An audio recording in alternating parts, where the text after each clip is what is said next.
We're rolling. We're rolling. Okay. Ready? Wherever you are.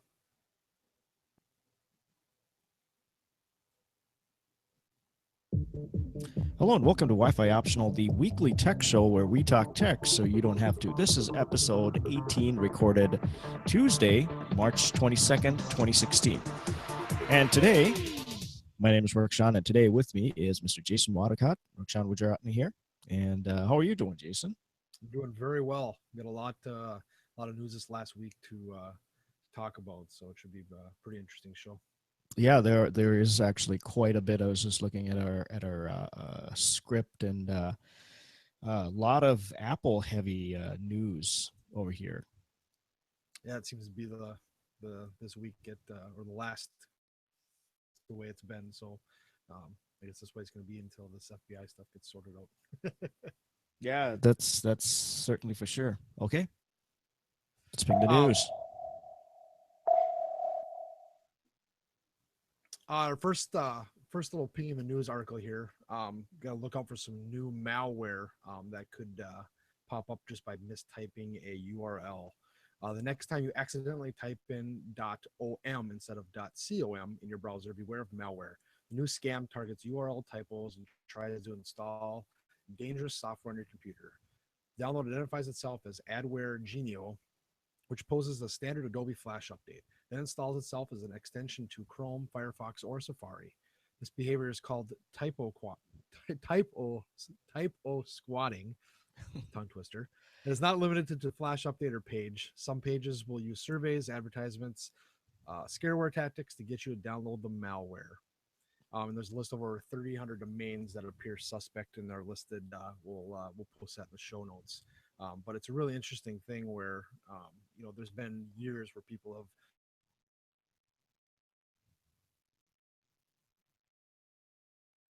We may have lost Jason early on in the show. Yeah, what Jason was saying is the malware companies are getting smarter. They're actually trying different techniques to get users to sign up to on different websites, on different forms, and then automatically install malware and who knows, take over their computers, whatnot. One of the good things that the newer versions of Google Chrome, both Jason and myself, we primarily try to use Chrome for a browser. Chrome does, the newer versions at least, natively block Flash, and you have to manually go in and allow the Flash plugin to run, which is fantastic. Flash seems to be one of the bigger culprits of this.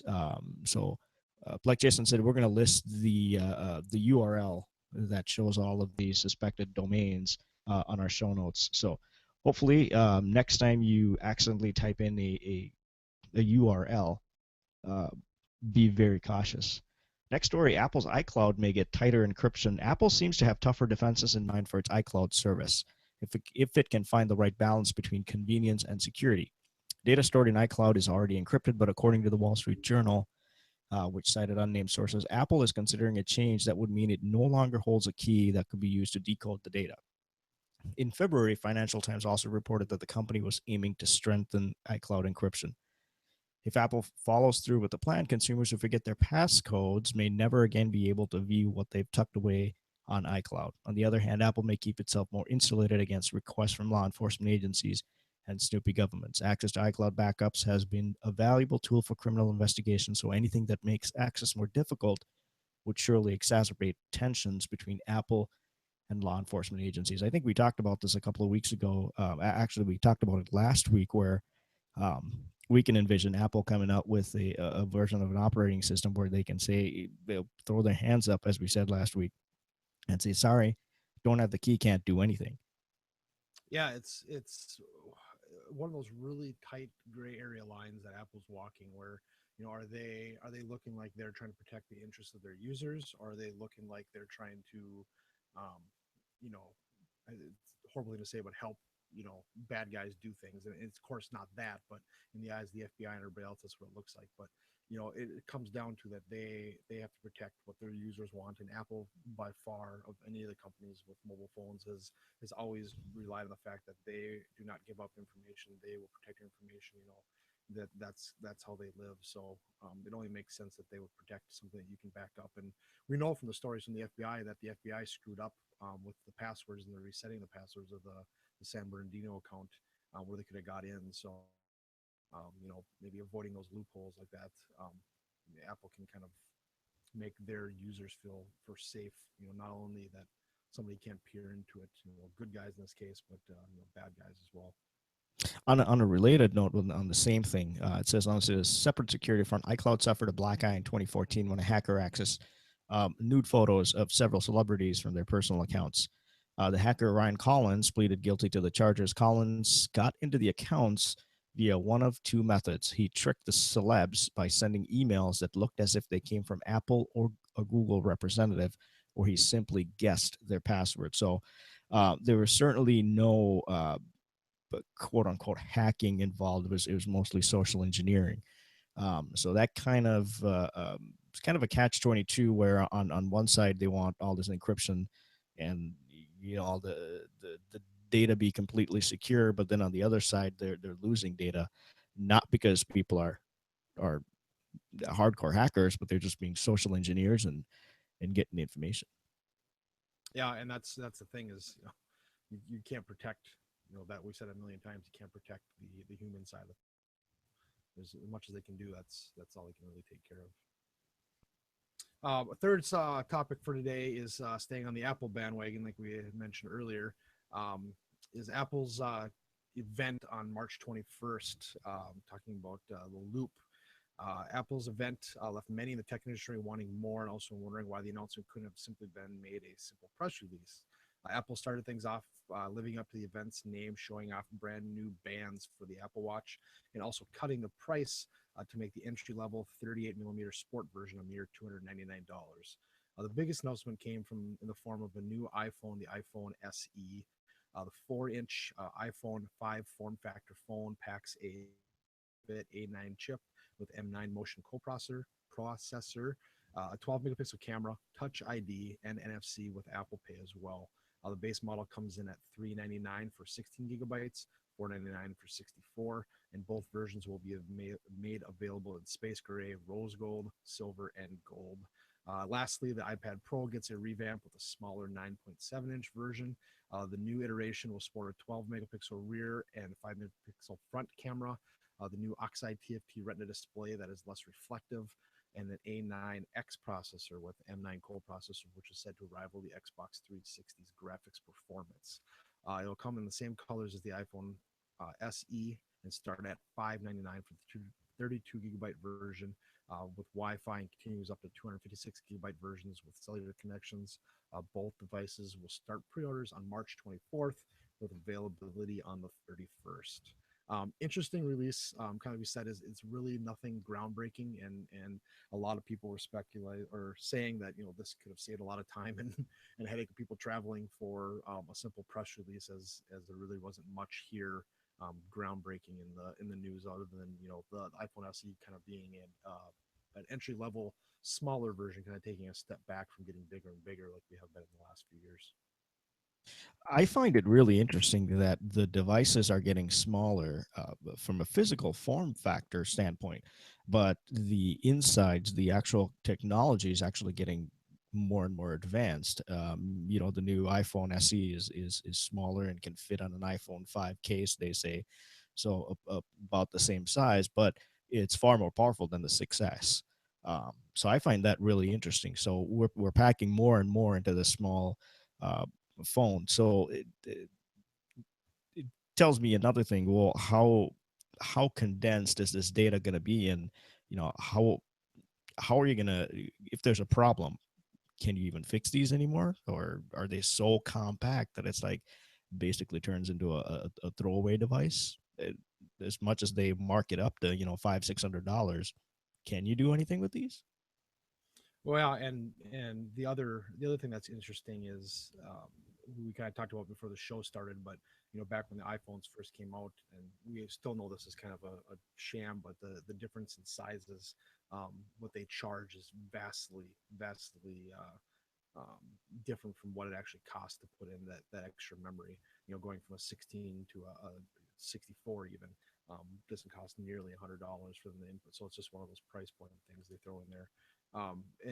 And lastly, they came out with the updates for iOS, which really didn't change much. Added a few things with I know that new technology. I don't have it in the notes, but what released or removes the blue light when you're sleeping, and a few other things, the CarPlay and other enhancements. But from the jailbreaking side, if we really want to get technical, is from what I've heard is they've patched a ton of holes in the software, which goes back to the security. There's things, me and you have jailbreaking our phones before, and jailbroken our phones before, and we'd like that, but it comes down to the only reason they can do that is because it's unsecure, and whether that security is paramount over of us being able to have fun things when we jailbreak. Um, I guess that's up for debate still. Yeah, I agree. There's a lot of cool things, but at the same time, there's a method to their madness. There's a reason that we have to jailbreak those iPhones. I mean, they it's a very strict quality control, and it's one of those things that we've for the longest time said you just kind of turn it on and it works.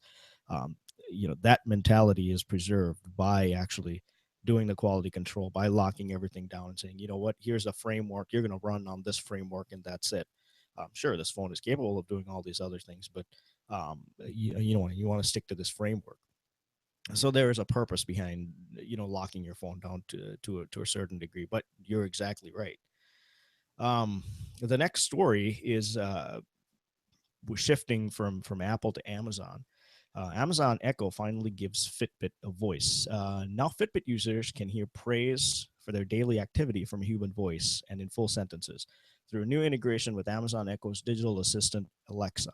Fitbit claims it is the first wearable company to make its stats available via Alexa, which already has integrations with Uber, NBC News, Domino's, and financial services from Capital One. To activate Fitbit stats on Alexa, you might say, Alexa, ask Fitbit how I'm doing today. She might respond, you have taken about 4,500 steps and you've been active for around 20 minutes today, before adding, just keep going. Ask Alexa how you slept, and she'll respond with the time you fell asleep, assuming you wore a Fitbit device to bed, and for how long you slept before nudging you with try fine tuning your routine to get the best night's rest. Fitbit has programmed somewhere between 50 and 60 statements that Alexa can say in response to questions, says Tim Roberts, who oversees design and research for Fitbit products. That might not seem like much, but it's a starting point, Roberts says. Let's get the feedback and see how people are using it.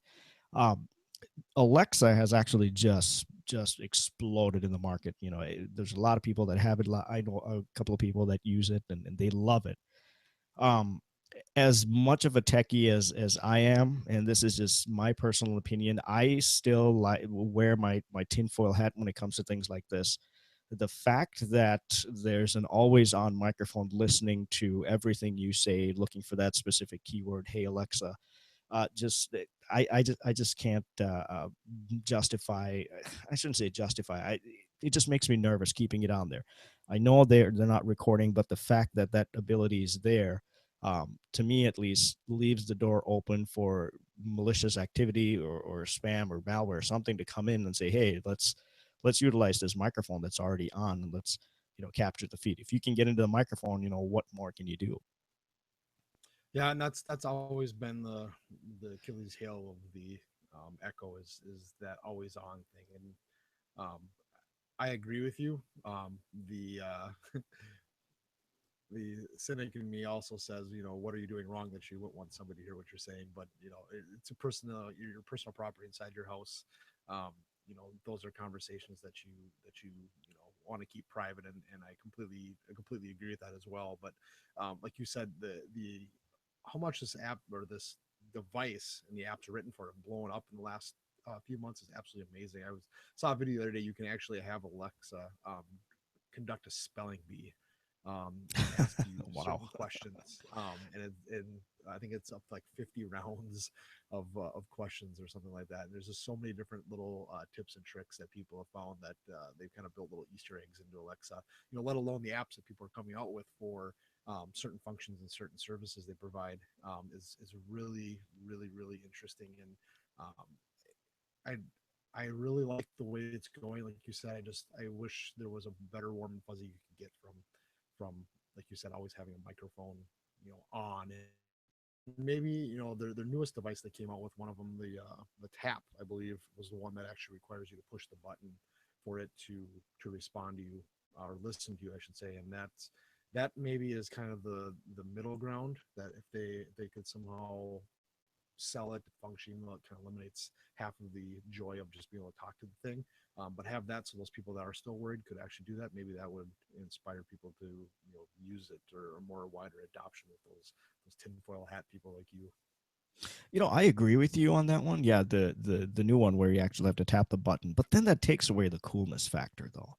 I mean, now you got to walk up to the device and push the button, and if you're going to do that, you might as well type that on your phone. I mean, come on. Yes, No, but but I mean, it's still a middle ground that people could simply, what I mean, if you could build that into as a function. But then you still don't know, are these microphones on? It's one of those things you just don't really know unless you go and snip the wires for that or something. So right. And I'm like I said, I'm all for the technology aspect of it, and I think I might be an adopter.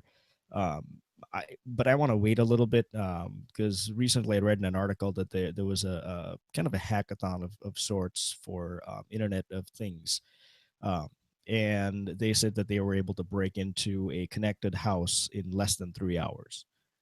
And that's just using your standard a Nest, in whatever else router that you have. So it's something like that. It just kind of makes me nervous. But I'm sure, with, like you said, with the explosion of everything happening, security is obviously going to be one of the top priorities, and hopefully it's going to be one of those things where soon they're going to go, yep, we need to do this, we need to start patching it. I'm not going to say it's going to be 100% foolproof, but I have faith in my device. I go to secure sites. I sometimes check my bank account and stuff. I have faith in that. So as long as there's some kind of a viable way to for a lot of people to understand, yes, there is a risk, but that risk is very minimal. I think I can be on board. Um, but then, staying on the hacking tangent, the latest and greatest, on the deep dive segment in our show, the latest and greatest in the Apple FBI saga is that FBI is now saying, nope, we don't need you. Um, the FBI says it may have found a way to crack into the iPhone on one of the San Bernardino terrorists without Apple's help. While it explores this option, a federal judge has postponed the hearing, which was scheduled actually for today. That would have been the next step in the battle to get Apple to follow a court order to cooperate. The FBI said that an outside party, quote unquote, demonstrated to the FBI a possible method for unlocking the said iPhone. The government's court filing to delay the hearing adds testing is required to determine whether this is a viable method that will not compromise data on the iPhone. If this method is viable, it should eliminate the need for the assistance from Apple. The FBI is not asking to dismiss the case, just time to test the new option. The government has been ordered to file a report on the status of the testing by April 5th. I am really curious to find out what, or not what, but how, um, they plan on doing this, or this undisclosed entity, third party that came in, what their master plan is.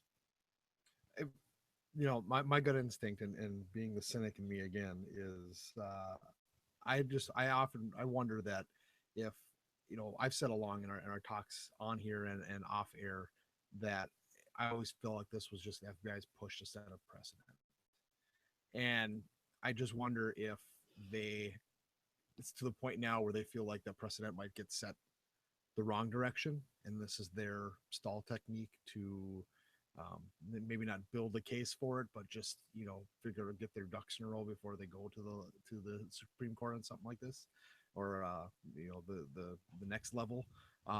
So I would, like you said, I would love to see what this option is, and what they're actually doing, if there is actually something, or if it's just not a delay tactic on their end, because the writing's on the wall that they have no grounds here to really force. And I believe I read in an article that there was an act for the telecoms, from years ago, that they were not supposed to be forced to write special software, quote unquote, that would help a government agency, um, basically hack or backdoor, and they could be forced to do that. And I guess that precedent was brought up recently that might be able to be used in this case, where they couldn't force Apple to write a new software to let them in. So I don't know if that's part of the case too, but it'd just be interesting to see what this solution is, or if there actually is one. Well, I mean, realistically, they have a 1 in 10,000 chance of breaking into the phone. Granted that Apple's put the overruling gate saying 10 tries and you're out. I guess they could, if they really wanted to be brave, do like a NAND mirroring, basically mirror the NAND chip onto another phone and then try 10 tries. It doesn't work. Okay, we know the 10 codes that we tried. Let's do another a mirror image and basically keep trying it over and over. But no matter what, it's very, very risky. I mean, you don't want to start ripping this phone apart and tapping into the NAND chip just to be able to get in. But like you said, maybe there is some kind of an underlying reason for them to stall and then say, yeah, well, this is what happened. But related to that article, and I don't know how accurate this is going to be, because this particular article came out a couple of days before this the FBI stall order. It said Apple engineers mull quitting if feds win iPhone battle. The Justice Department has been pressing Apple to create custom software. We already know that. Apple employees have already discussed that what they would do if Apple was ordered to comply. The New York Times reported, citing interviews with more than half a dozen current and former Apple workers. Some employees said that they would balk at the work, but others have indicated that they might quit their jobs rather than weaken the very software they built. Um, and you know me, I'm not a huge Apple fan. I have a couple of Apple devices that I probably don't even use. There's laying in a drawer somewhere. But at this juncture, I am 100% behind Apple. I like that they've taken a stance and they've said, you know what, we're going to stand behind our product, and this is what we believe in, and we're gonna stick to our guns. Um, but I think that was kind of a catch-22, where like you need Apple to break this software, and you and I know, and anybody that's in technology knows, one of the hardest things is trying to decode or trying to understand code that somebody else wrote. It's like trying to read their mind. Basically, you don't know what they were thinking or how they designed it. So you got the key engineers that actually developed this encryption. Yes, you have a framework to build the encryption, but you wrote the code here, and those guys are saying, we're going to quit, we're going to go, and then you guys figure it out. Yeah, and it says a lot that and we saw this coming. They talked about this before, that what if the employees just said we don't want to do it, and what are they going to do? Because like you said, we talked about before, there's a very small group of these people that know how to do this. And if you really kick those people off, well, what are you going to do? And um, I I just don't think Apple themselves, um, what am I trying to say? The It just goes to show, how completely lost my train of thought on Lost how your to train say of it, but thought. yeah, the corporate, not the mantra, that's not the word I'm trying to think of, but the ideals of Apple, how deep they go with these people, that they're willing to risk their jobs, and in some sense, Apple's kind of at the forefront of being in trouble for this. These people kind of hold off and don't do the work. They're kind of putting themselves in the eye of the FBI and legal action. So it kind of says a lot to me, that how much, not just Apple, but the people at Apple feel about this whole situation, I guess, is the best way I could describe it. And the I the precedent that it sets, I think, is kind of, we've said it over and over again, enough to kick dead horses, is kind of what I think leads a lot of people, that they don't want to be the one that's, the fire the first shot, the revolution kind of thing, and I think that's what drives a lot of the workers to maybe lead up to what this story is kind of talking about. And the other interesting part about that is, FBI is kind of using this whole terrorism case as leverage. And I'm all for that, and I think I've said that in previous shows as well. If whatever we can do to help mitigate with the situation, sure, that's great. But these guys are they're getting smarter. Recent with everything that happened, and a couple of days ago when they arrested one of the suspects of the Paris attacks, and according to NPR, the guy's talking, and he said, "No, we don't want to worry about encryption. We don't do that. We just burn our phones and we throw them away." So it's these guys are getting smarter too. They know that, okay, if we rely on something like this, there's a possibility that government agencies, there's you can use this, like we talked about the Stingray devices in the past. The technology is out there where you can actually triangulate, locate, and find, track the information. So these guys are getting smarter, and they're going, let's take another step. Let's stay a step ahead of all this, and let's use burner phones. We don't need to buy any of these high-tech ones. You buy several dozen burner phones, you use it every couple of days, you throw it out. Sure, they'll be able to track it. They'll be able to hear what we say, but they won't be able to figure out where we are, or where these phones are being used. So they're getting smarter too. Sorry, I just jumped back in. I had no No, idea there where you I are. left off. Yeah. Love the Lost you internet for a second. connections. Exactly. And the last idea I had was, it almost seems like it's like a filibuster, by these employees, uh, kind of sitting there and saying they're going to mull over and be like, oh, I just don't know how to do this, and fake like they're working at it, but they're really not working at it. And like I said in the article, it'd take 6-10 engineers as long as a month to get this thing rolling. So I just hope. I think from the first article we talked about in this discussion that I think it's just going to be an event where it's just going to kind of fade away into the darkness here, because I don't think the FBI realized they really don't have a leg to stand on, hopefully, and it just kind of washes itself away. But I guess we'll see. Well, it's far from over, and the way things are going, we're going to be talking about this for a while yet, and hopefully at the end of the day there'll be a clear cut line and say, these are the powers that be. This is what you can do. This is what you can't. Or maybe Apple and other software manufacturers will come up with an operating system, and like you said, say, sorry, you lose the keys. You lose the keys. Can't get in. Kingdom's closed right now. But Exactly. we'll certainly keep an eye on it. 27 minutes into it, so I think that was a pretty hefty show. Yep, we kept it concise as we could, but a lot of information to talk about. So Yeah, absolutely. In closing, I have to say thank you to Purple Planet for providing the music for our show. Check them out at purple-planet.com. Thank you for listening and watching, and please make sure to subscribe if you like the show. You can also find us on iTunes for the audio-only version, and also on our website, the audio-only version, www.wifioptional.com. We are also available on Twitter and Facebook. Wi-Fi Optional is our handle. And if you have any questions or anything you want us to talk about, certainly drop us a line. Oh, that's a little hot there. Drop us a line, info@wifioptional.com. And from myself, Rukshan, and from Jason, have a good week. We'll see you next week. well, bye.